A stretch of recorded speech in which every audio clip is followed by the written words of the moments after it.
Yo, what is going on, everyone? My name is Nick, or the Notorious Fantasy, and in today's video, we're going to be doing a 12-team PPR mock draft from the 12th overall spot using FantasyPros Draft Wizard. The roster positions for today's PPR mock draft are 1 quarterback, 2 running backs, 2 wide receivers, a tight end, flex kicker, defense, and 5 bench spots. We're going to be drafting up against the ESPN, NFL, and Sleeper ADP. But before we get on into this mock draft, I would like to ask that if you guys are new to the channel and you do end up enjoying today's video, that you please make sure to hit that subscribe button down below. And while you're down there, whether you are new to the channel or not, please make sure that you do leave a like on today's video. It would help me out a ton. If you want to follow me on Twitter or X, please do so at NotoriousFantasy. So without further ado, let's get into this 12-team PPR mock draft from the 12th overall spot. If you guys would like my rankings, PPR rankings, and cheat sheet, they're available on my Patreon for $7.50 a month. So drafting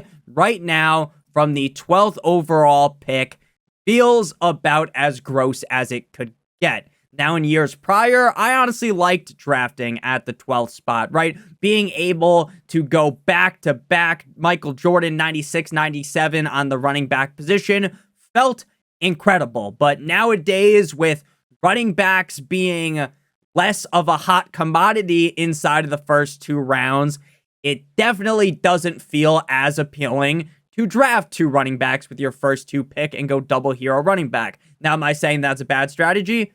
No, but it just doesn't feel great, especially with the injuries going on, because a lot of the time at the 1.12 and the 201 with pick 12 and 13, you are looking down the barrel at 2 players that are both currently injured. The draft begins with Christian McCaffrey, followed by CeeDee Lamb, Tyreek Hill, Jamar Chase, Breece Hall, Justin Jefferson, Amon-Ra St. Brown, Bijan Robinson, A.J. Brown, Puka Nacua, and Saquon Barkley. Christian McCaffrey still banged up. CD still dealing with the contract dispute.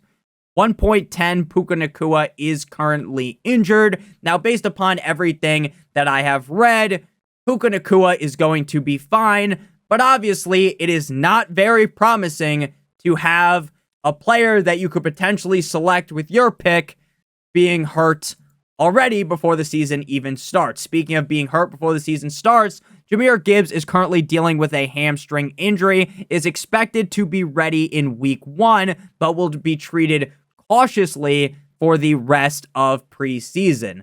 Now, I am incredibly high on Jahmyr Gibbs. I think Jahmyr Gibbs is going to have a great season, and I'm not too worried about the concerns that a lot of people are spitting out. But at the same time, the fact that he is hurt definitely hurts my opinion on him, because we know that a hamstring injury could linger. Sure, he could be back in week number 1, but is he truly back? Is he truly healthy? And then he ends up re-aggravating it, and then he's out multiple weeks, and then your fantasy season gets flushed down the toilet. So Jahmyr Gibbs becomes a much more risky pick now. Now, a week or 2 down the line, when you guys might be doing your actual fantasy football drafts, maybe he's all good to go, right? And there's going to be a lot less panic from me. But right now, there is reasons to look at a Jonathan Taylor, a Saquon Barkley ahead of him. For me, at the 12th pick, if Garrett Wilson is there, I am taking him every single time and twice on Sunday. Garrett Wilson is a guy that sometimes falls into the 3rd round. I fully understand why some people are scared of drafting Garrett Wilson, because he burned them last season. But at the end of the day, this is a much better outlook for Garrett Wilson. I get the outlook going into last season was great too, but then Aaron Rodgers got hurt 5 seconds into the season. As long as Aaron Rodgers stays healthy and looks like 70% of himself, I think that Garrett Wilson has the upside to be the wide receiver number 1. I just think he is simply that skilled of a player. Garrett Wilson, again, was let down heavily by the quarterback play last season. If Aaron Rodgers was healthy, I think Garrett Wilson would have paid off at ADP. So now we're back up on the clock here. And to me, I'm going to go with Jonathan Taylor. Now, in a vacuum, I do definitely like Jahmyr Gibbs better than Jonathan Taylor. The problem is Jahmyr Gibbs is currently hurt with a relatively serious injury, and Jonathan Taylor, there ain't nothing wrong with him right now. Now, I understand that Jonathan Taylor last year didn't end up paying off, right? He had that injury entering into the season, and then there was all of that malarkey with, oh, what's Jim Irsay going to do? Is he going to give him the contract? Is he not going to? They're doing the fucking do-si-do back and forth at each other. And then ultimately, there is a contract, and Jonathan Taylor returns, and he looks pretty solid. I still believe that Jonathan Taylor is one of the best running backs in the NFL. If you asked most fantasy football players a few years ago, how good is Jonathan Taylor? Everyone will be whipping out the knee pads, getting ready to give this guy the Sukalamink special. But now that Jonathan Taylor is a year removed from potentially bending a couple of fantasy football players over the table, now people are all of a sudden scared. I get Anthony Richardson's going to vulture some touchdowns, but we saw Zach Moss put defenses into the camel clutch last season. I believe that Jonathan Taylor has #1 running back upside. He's that good. He's a great pass catcher. And I think this offense with Anthony Richardson, Shane Steichen, and Jonathan Taylor is going to be incredibly productive. Shane Steichen had Miles Sanders and Jalen Hurts Eiffel Towering teams weekly in Philadelphia. And I think that'll be the case with AR and Jonathan Taylor after JT, Jahmyr Gibbs, Marvin Harrison Jr., Kyron Williams, Derrick Henry, Devontae Adams, Drizzy Drake London, Isaiah Pacheco, Brandon Ayuk, Travis Etienne, Chris Olave, Travis Kelce, Pat Mahomes, Josh Allen, Sam Laporta, Devon 2 Chains, Devon A. Chan, Michael Pittman Jr., Josh Jacobs, Mike Evans, Jalen Hurts, Nico, Cousin, Let's Go Bowling Collins, Cooper Kupp, and Joe Mixon. Cooper Kupp is rising quicker than my cock when I wake up in the morning because, man, oh man, he was a 4th round pick, 5th round pick a couple weeks ago, and now he's all the way up in the 3rd round. In underdog best ball drafts, he's all the way up at the end of the 2nd round. I'm a huge fan of Cooper Kupp. I've been even before the Puka Nacua injury. It appears if you want Kelce or Laporta, at this point, if you want to guarantee you get them, you got to take them at the end of the 2nd round because, you know, if you're the 210, sometimes if you're the #3 overall pick, things might not swing back your way to get Laporta or Kelce. And it seems like the quarterbacks 3 typically go in the 3rd round at this point. Sometimes you might see 1 or 2 go inside of the 2nd round. So we're back up on the clock. We got Jonathan Taylor and Garrett Wilson. Now, since this is just a very vanilla strategy, a very vanilla setup for a draft with 1 quarterback, 2 running backs, 2 wide receivers, a tight end, and a flex, right? There's no 2 flexes, no 3 wide receivers, the missionary style of fantasy football. Now, missionary, it gets it done, so it's okay, right? I am not opposed to you guys playing in these kind of formats. One of my leagues is like this, but I will say that I feel as though, as someone that talks about fantasy football on the internet, as someone that plays in a bunch of leagues, that I feel like I'm pretty good at this. I think the more flex options, the more wide receivers you have, the more skill it takes. And I do find sometimes in these kind of leagues, even when I draft a star-studded team, making one wrong decision, right? Because you only have 1 flex spot. Do I start this guy or this guy? That could be the reason why your season is sleeping with the fishes. So I definitely prefer leagues with more flex spots. This right here is an interesting scenario to be in, because you have Rachaad White, Alvin Kamara, and James Cook. I am a huge fan of James Cook. We talked about him in yesterday's video. I think that James Cook in the 4th round, where you can get him a lot of the time, is a complete and utter steal. I think the fact that you are able to get James Cook this late is straight up laughable. I understand, Nick, Josh Allen had 15 rushing touchdowns last year. He's going to do it again. I don't really think so. I understand that James Cook has been iced out of the end zone. I understand that James Cook has been really no bueno in terms of scoring touchdowns through his whole career. I feel as though his pass catching ability is pristine. I feel as though the change at offensive coordinator last year, the same offensive coordinator they're entering into this year with, the fact that when they changed, they kind of even gave further push towards James Cook. He was seeing more touches. I love James Cook, so I think I'm going to end up going wide receiver end running back here so that I can avoid this range at running back that I don't like as much. I love Aaron Jones.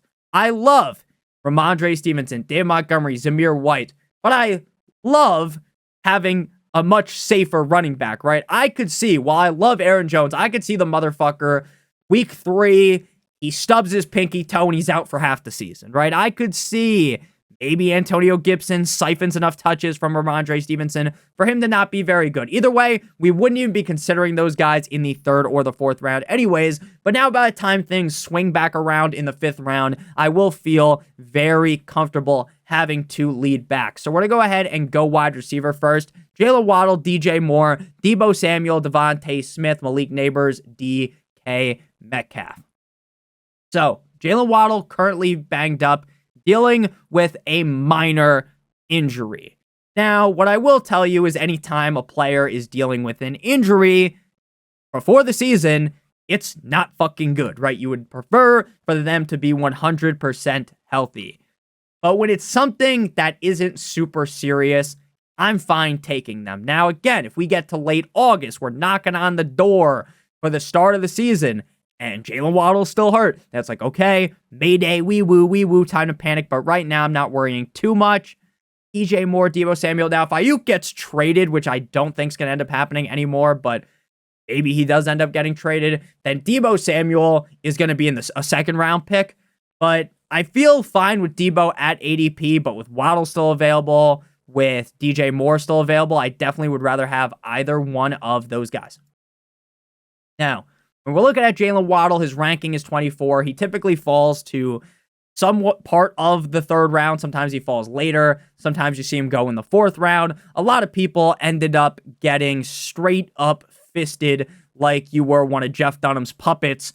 But I think that Jalen Waddle will end up having a better season. I think the team is going to look to feed him a little bit more. And I believe that if something was to happen to Tyreek Hill, knock on wood, we don't root for injuries, Jalen Waddle would be a star-studded top 5 wide receiver every single week. I want pieces of great offenses, and Jalen Waddle is a part of one of the best offenses in the National Football League. So I'm going to go ahead here and select Jalen Waddle. And since we already made our decision here, we are also going to go ahead and get James Cook. It's funny that his ADP is pick 42. Honestly, the fact that he goes in the 4th round based upon the ADP here from ESPN, Sleeper, NFL to me is a little bit crazy, but we've already talked about that so much on the channel. And again, James Cook, I think he is going to end up being a guy that a lot of people think too much about, right? We see this every year in fantasy football where there's a guy that's on a great offense, like the Bills. Again, are they going to be as great as prior years? Maybe, maybe not,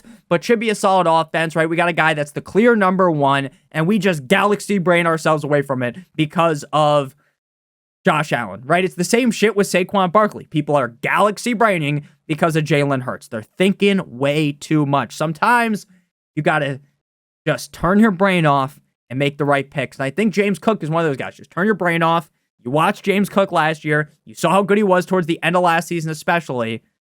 We could see how there could be a clear boom. Shout out the Costco guys. A clear boom out of James Cook this year after James Cook, his former teammate, Stephon Diggs, Rashad with 2 A's, White, Deebo Samuel, DK Metcalf, Lamar Jackson, Wiki, DJ Moore, Alvin Kamara, Kenneth Walker, CJ Stroud, Devontae Smith, Amari Cooper, Higgins, Ramondre Stevenson, Malik Neighbors, Trey McBride, Mark Andrews, Dalton Kincaid, James Conner, George Kittle, Kyle Pitts, Anthony Richardson, and Zay Flowers. So we saw the dreaded tight end run occur in front of our eyes. We talk about this all the time in mock drafts. I talk about this when I'm talking about tight ends. It happens all the time. Someone takes the next tight end, right? Kelsey, Laporta, they're already gone by the 4th to 5th round, right? But once someone takes that first tight end, typically fear will be struck in the eyes of the rest of the league. And you'll see it if you're doing a in-person draft, or if you're on the phone, you're on Skype, as if anyone uses Skype, right? You're on Discord with your friends, Google Meet, and you're looking at him, and you see McBride get taken, and then the next guy, you can see the fear in his eyes. You can see the hamster running around his head. He's thinking, oh shit, if I don't draft Mark Andrews, if I don't draft Kincaid, they're not coming back to me. And then he panics. He's like, okay, Andrews, right? And the next guy's like, oh my God, I'm not going to get my tight end. And then they draft Dalton Kincaid. And then it's like, oh, the next guy's like, don't worry about it. I'm not going to hop on the run, which is the smart move. Let me get that value. Now, again, do I think James Conner's a huge value in the 5th round? No. But say they draft a wide receiver like Zay Flowers that I really like. Oh, let me hop on that value. Or let me get the quarterback value because Anthony Richardson is still available, right? And then the next guy's like, oh, I'm not missing out on that tight end. Kittle, Pitts, happens all the time. It is one of the funniest things to happen when you are in person with the people that you're drafting with, when you can just sense. You can just smell the shit running down their legs as they get incredibly nervous. So we're back up on the clock here, and I am infatuated with George Pickens, Christian Kirk, Tank Dell. Question for Pickens is, what if I take him and then, Ayuk's there? While everything seems like Ayuk is not going to be there, all the news reports seems like the team wants to bring in, or the 49ers want to keep Ayuk. It seems like the trade is already in place where if the 49ers just press a button, right, they just flick the, what is that called, like the glass cover, they hit the fucking nuclear code button, then boom, the trade goes through. So George Pickens feels a little bit risky to me, but if I am potentially double tapping the wide receiver position here to deal with our flex and our bench, it doesn't hurt that bad to me. So I think I probably will end up going with George Pickens here. Terry McLaurin was absolutely dancing on the grave of my Dolphins defense in training camp yesterday. Allegedly, the Washington Commanders had the Dolphins in the figure 4 in the red zone. Apparently, we were just getting stuffed like the Thanksgiving turkey. So that really scares me. But as a Dolphins fan, of course, has nothing to do with fantasy. I guess it does have to do with fantasy football, but no one gives a rat's ass except for Dolphins fans. So we're going to go with George Pickens here. If magically Ayuk gets traded tomorrow or in the next couple of days, we'll look foolish. But if he doesn't get traded, I think that getting George Pickens in the 5th round is solid. So we're going with Pickens. The question is, do we want to double tap wide receiver or do we want to secure Kyler before things come back around? Now, based upon how drafts typically go and based upon ADP, Kyler Murray's ADP right now is pick 72. We're at pick 61. So by the time things swing back around, we might be able to get him. We might not be able to get him. If you look at the teams around us, 1, 2, 3, 4, 5, 6 teams ahead of us have a quarterback. 1, 2, 3, 4, 5 do not. We're the last fucking pick. So the 5 teams without a quarterback could very easily pick him. He could easily be gone in this round. So if I really wanted Kyler, if I was going to say my goal of this draft is to get Kyler Murray, I'm fine reaching on him here. Reaching in fantasy football is a very confusing topic because I think early out in fantasy football drafts, you shouldn't really be reaching more than 4 or 5 picks in terms of ADP. Like in the first round, if you want to pick, say, Kyren Williams instead of taking whoever's available at the 7th overall pick, that is fucking absurd because you can just get Kyren Williams when things swing back around. Now, in this scenario, we want to get our quarterback. We don't want to get bent over here. We draft Kyler.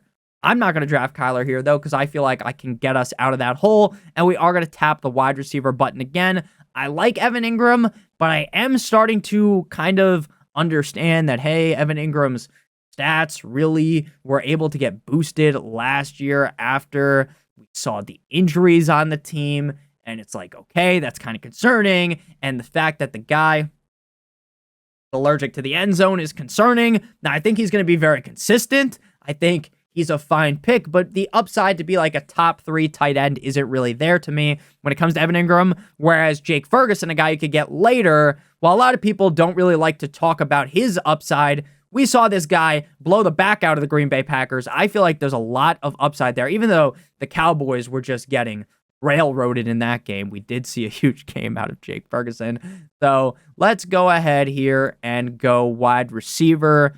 Again, I love Kyler, but we take Kyler so much, we're just going to pass up on him. Now here is where things get interesting. Keenan Allen, there's a lot of jokes. Oh my God, he weighs 230 pounds. In reality, he probably doesn't actually weigh 230 pounds. That was just a note from a beat reporter like, hey, Keenan Allen's looking a little extra fucking fat today, buddy. But I don't think he's built like Lizzo, so we're all good here. Or like William DeFridge Perry, another Chicago Bear legend. So we're going to go wide receiver here. The fact that Christian Kirk has the same bye week doesn't matter at all, but the fact that he's dealing with a calf injury does matter a little bit.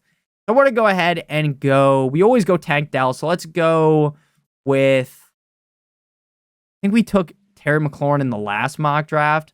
So this time we will go Tank Dell because I think here we're just hunting for upside, right? This is a guy that's not going to be able to line up every single week. The highest upside pick here is clearly Tank Dell. I think Terry McLaurin could have a great season too, but Tank Dell's the kind of guy where if everything goes his way, if the dice roll correctly, and Tank Dell's like the number 2 target on the Texans, I think he could even be the number 1 target.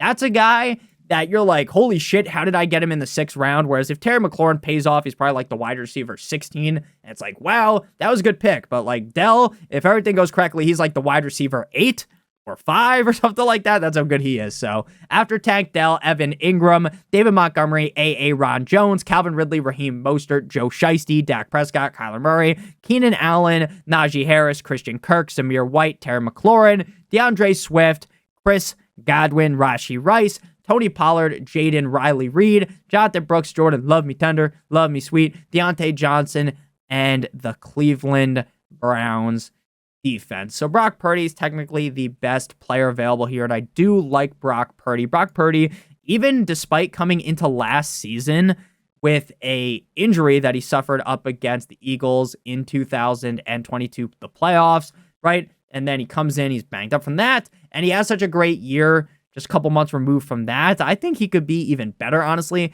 Now, the fact that Debo's not going to be, or that Ayuk might not be there, is a chink in the armor of Mr. Purdy, Big Cock Brock Purdy, but Ayuk's probably going to be back. Was the quarterback 6 last year? I mean, to be honest with you, like, this is just the perfect system for the guy. I don't think I'm going to take him with this pick, but we'll probably end up taking him with the next one.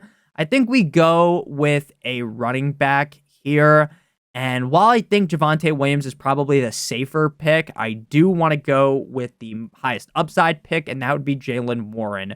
If the Pittsburgh Steelers are better than we think, and if Najee Harris ends up being kind of like last year, Jaylen Warren could overtake him. Now, the fact that every single fantasy analyst across the goddamn internet thinks that Jaylen Warren's better than Najee Harris probably means that Najee Harris is going to get 8,000 touches, and Jaylen Warren's going to be chilling in the cuck chair like Sneeko watching it all happen. So I am a little bit concerned about that.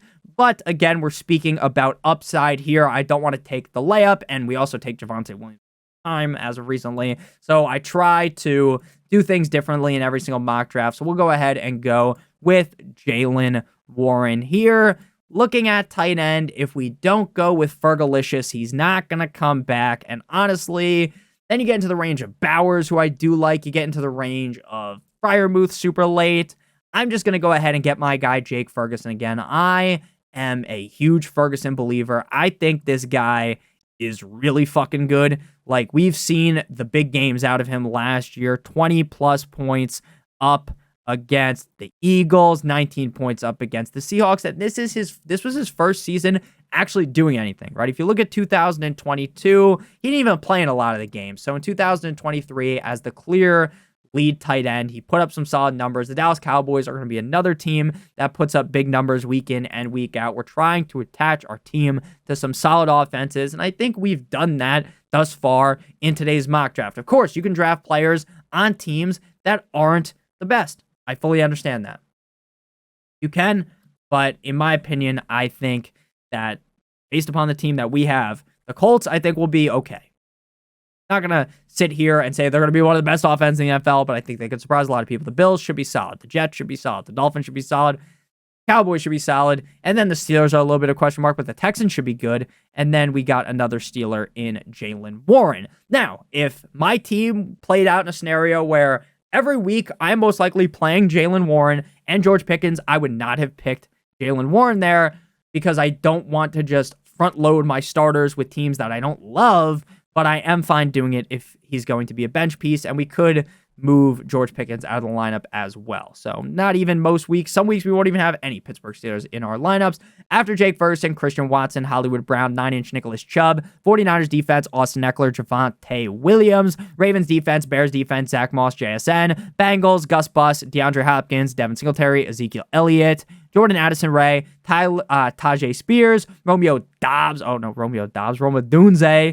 Xavier Worthy, Trey Benson, Keon Coleman, and Brock Purdy. That was my personal 9-11. Brock Purdy going at the 9-11. How tough. That's a joke, obviously. To anyone that's going to get all up in arms. I'm from New Jersey. Okay. Definitely. That's how it works, right, guys? So we're back up on the clock here, and the quarterbacks are looking a little bit suspect, like you're playing fucking Among Us, and it's concerning me a little bit, but that's okay, because with this setup, we can draft 2 quarterbacks and see who we like. So we can go Jaden Daniels here and then come back a little bit later and get Caleb Williams. And honestly, I think that's going to be the play. But, and this is a big but, I kind of want to get shout out to Brandy Love for this one. Shout out Brandy Love. I think we kind of want to get Tua for the stack action. Now, do you have to stack in fantasy football? No. But I like the stack equity of Tua going crazy with Jalen Waddle, hitting the Waddle in the fucking end zone. So we're going to go Tua, and then we're going to get Caleb Williams later. So we're going to go ahead and draft. What's Tua's ADP on here?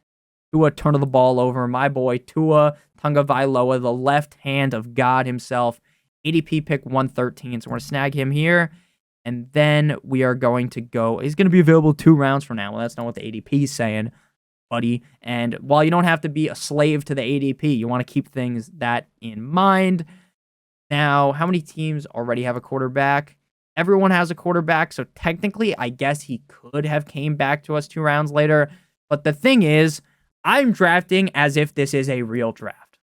And in a lot of real drafts, you know what's going to happen? Some dumb bastard that drafted Patrick Mahomes in round 2 or 3 is going to draft another quarterback. Why is that? I have no fucking idea. There are people in my home leagues that'll draft 2 defenses and 2 kickers. Why? Because they don't understand how to manage a fantasy football team. If you don't know why you don't want to do that, why the fuck are you drafting 2 kickers? What world are you sitting there every week looking at both kickers like, ooh, which guy am I going to start? And then you end up losing by 2 points because you started the wrong one. And then you end up crying yourself to sleep at night, right? You end up sitting there outside on your deck looking up at the stars and thinking the saddest of thoughts, right? Throwing on some sad songs, right? Why would you do that? Same thing with the defenses. Just fucking pick up a new defense every single week like I do it. Cycle the defenses in and out. Stream your defenses. There will be a video on this channel every single week on which defense to stream. There'll be a defensive teams to draft video coming up shortly. So we're back up on the clock here. And again, Nick, that's a reach on Tua. You know, I'm telling you right now, in your at-home league, in a lot of leagues, if I didn't pick Tua, by the time things came back, he would have gotten taken from me. He just would have. I just know how this shit goes, and you always get fucked in at-home leagues. Like, unless you're playing with Matthew, it's like you, Matthew Berry, or whoever you think the sharp is, like you and the fantasy footballers and a couple other sharps, right? Then maybe that won't happen. But in my at-home league, I know for sure that shit's going to happen because I'm drafting with a bunch of fucking buffoons, drafting with a bunch of the guys like the caveman from Geico. Do they still make those commercials? I don't know. But we're back up on the clock here. And it feels like we're kind of good with Jonathan Taylor, James Cook, and Jaylen Warren. Like we can just wait till a little bit later and take another high upside running back pick. We'll go receiver. Ladd McConkey dealing with a lower body injury. Harbaugh doesn't tell you shit about injuries. He basically dances around every single injury question. So I have no idea how hurt Ladd McConkey is. My assumption is he's going to be fine from what I've read. But again, like nothing seems to be like stone cold, oh, he's going to be fine. This, that, and the other thing. It seems like you're not getting too good of an answer.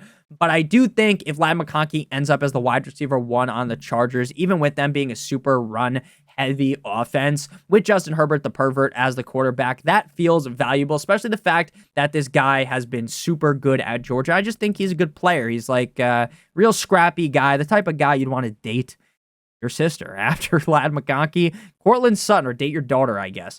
Jamison Williams, Brian Robinson, Tyler Lockett in my pocket. Khalil Shakir, guy with a high motor. Blake Corum, Brian Thomas Jr., who I also wanted. Chase Brown, Curtis Samuel, Jerome Ford, F-150, Mike Williams, Zach Charbonnet, David Njoku, the Chief, Chuba Hubbard, J.K. Dobbins, Tyler Algier, Romeo Dobbs, Dallas Goedert, Kendre Miller, Adonai Mitchell, Brock Bowers, and Ty Chandler. So now we're back up on the clock, and we're taking our layup on Rico Dowdle. We have been talking up Rico Dowdle a bunch recently. While I do still think Zeke will end up being the #1 running back, why? When he's probably not as good as Rico Dowdle. You want to know why? Because Jerry Jones, Fat Mike McCarthy, they work in mysterious ways, and somehow Zeke will end up with like 1,000 yards and 20 touchdowns, knowing our luck. But Rico Dowdle's probably better than Zeke, if we're being honest. And based on the reports out of camp, Rico Dowdle looks light years ahead of Ezekiel Elliott. But again, with guys like Jerry Jones, the coach, like the shit just doesn't matter. Fat Mike McCarthy, the Kool-Aid man himself. So we're back up. We're taking a fucking quarterback. We're getting our quarterback here. You can go with Jaden Daniels, Caleb Williams, Jared Goff. Now, Jared Goff would be another layup. So, like, if you take Tua and Goff, they're kind of two layup types of guys. Now, his bye week is bye 6. You don't want to draft another quarterback with the same exact bye week. We normally don't worry about bye weeks at all. Like, I could draft 4 running backs with bye week fucking 14 and wouldn't give a shit because bye week 14, your whole team's going to look different. But if you're drafting 2 quarterbacks, you kind of have to care. So it's either Caleb or Jaden Daniels. I like Caleb better because I think he's just the better quarterback. Now, his rushing upside isn't as significant, but he also rushes the ball. And instead of Terry McLaurin and Han Dotson and Ben Sinnott and Zach Ertz, you get a guy whose weapons are Cole Kmet, Keenan Allen, Roma Dunze, DJ Moore. It's just easier to sell yourself on that scenario. So now we're back up on the clock. Now, what I will tell you is if you are in a league that does not require you to draft a kicker or a defense, don't do it. Don't do it. Why? Because you could just have 2 extra pieces on your bench that could end up molding into fucking shiny Pokemon, right? You could start off by drafting like a Braylon Allen, right? Maybe your draft's tomorrow. You draft Braylon Allen. Breece Hall somehow gets hurt. Now you have a fucking rare Charmander. Charmander. Right? That's the correct Pokemon. I don't know what the fuck I was thinking about there. But yeah, you have this rare Charmander card, right? Boom. That's great. Now, but is that most likely going to happen? No. Knock on wood, we don't root for injuries, but I'm just saying that is a strategy that you could utilize. But now we're going kicker and defense. So first, we're going to go ahead and get my guy, Jason Sanders of the Dolphins. I'm not going to sit here and argue about kickers for 3 hours, so we're just going to go ahead and take a kicker. And then for defense, you want to take a defense playing up against a not-so-hot offense in week number 1. So we're going to go with the Steelers. Now, the Steelers have the easy opponent in week number 1. No, they actually do not have the easy opponent. They're going up against the Falcons. Now, this is the first game of Kirk Cousins in a Falcons uniform. Maybe the chemistry just isn't there. And I also think the Steelers' defense is good, so I'm going to lean that way. Normally, we'd stay away from an offense like the Falcons. But with this scenario of being the first game, new offensive coordinator, new head coach, it just makes sense. Now, another defense that I like is the Giants. They're going up against the Vikings. Do the Giants have the best defense in the world? No, but week 1, Mono Man Sam, Kevin O'Connell. I like Sam Darnold a little bit more than other people. I am a Darnold truther, and I think that the Jets gave him the short end of the stick or the long end of the stick, however you want to fucking talk about it, but Steelers up against the Falcons. I just think the Steelers defense is so good that they'll have a good game. And then after week 1, we switch our defense. And again, follow the defense to stream videos every single Monday coming your way into your pocket, onto your phone, onto your computer. Make sure you turn the notifications on as well. So our team, we got a B+, 89 out of 100. In my opinion, this is a 101 out of 100, right? Amazing chef's kiss Manu week. So our team is Tua turning the ball over, Jonathan Taylor, James Cook, GW, not George Washington, Garrett Wilson, Jalen Waddle away, Waddle, Jake Ferguson, George Pickens, Pittsburgh Steelers, Jason Sanders. We got a lot of Steelers. Go Steelers week 1, baby. Tank Dell, Jalen Warren, Ladd McConkey, Rico Dowdle, and Caleb Williams. I love this team. I love this team. We get to watch Caleb Williams cook a little bit. Hey, we'll see how Caleb is. And then maybe we switch him with Tua Tagovailoa. Maybe Caleb Williams ends up being a big fat bust this season, right? He doesn't work out. And guess what? We cut his ass, we drop him like it's hot, and we pick up a new quarterback to back up my main man, Oos. Tua is also the name of my cat. Shout out to my boy, Tua. Thank you guys all so much for watching. If you guys did end up enjoying today's video, make sure you guys hit that subscribe button like it owes you some money. Hit it with a 12-6 elbow, John Bones Jones style. I love you guys all so much. Hit that like button whether you are new to the channel or not. Check out one of the videos on your screen if you haven't seen them already. I love you guys. Hope you guys have a great one. I'll see you guys soon with another banger of video. As always, guys, stay safe. Goodbye.